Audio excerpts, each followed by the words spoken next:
अस्सलाम वालेकुम जी।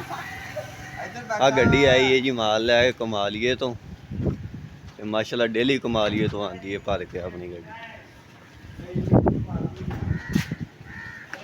ये काजा है, ये रसा है, ये खट्टा है, ये चीना है, ये कक्का है। ये शानी साहब हैं,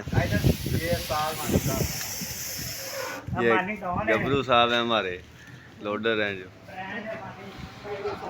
ये अंडा चेक करें आप, कितना ज़बरदस्त अंडा है।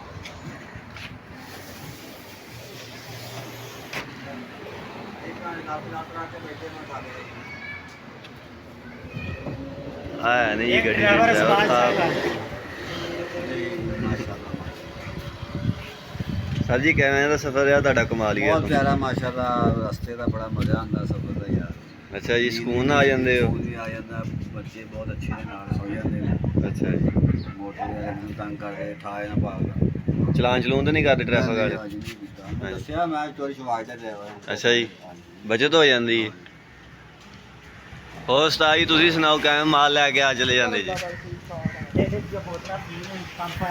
ਹੁਣ ਕਿਹੜਾ ਡਰਾਈਵਰ ਮੁਰਗੀਆਂ ਵਾਲਾ ਪਿਆ ਸੱਦ ਲਾਣੇ ਕੋ ਜਦੋਂ ਭੈਣ ਜੀ ਬੰਦੇ ਸੌਂ ਬੰਪਰਾਂ ਸੁੱਤੇ ਰਹਿਣੇ ਉਹ ਡਰਾਈਵਰ ਦੇ ਵੀਡੀਓ ਦਿਖਾਇਆ ਮੇਰਾ ਤਾਂ ਨੀਂਦ ਆਈ ਹੈ।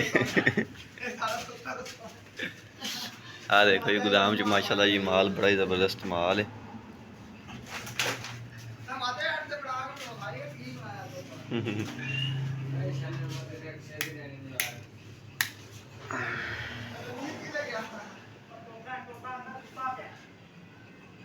लाहौर के सेल्समैन माल लेने के लिए रब्ता करें। माल बहुत ही ज़बरदस्त माल होता है हमारे पास।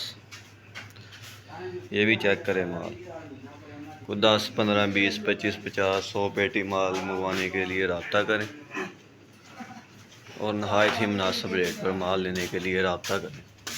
30,000 की जुत्ती ले नहीं ले सकता ਇਹ ਤਾਂ ਮਾਦੇ ਨਹੀਂ ਚੋਕਰਾ अजी पड़ेगा।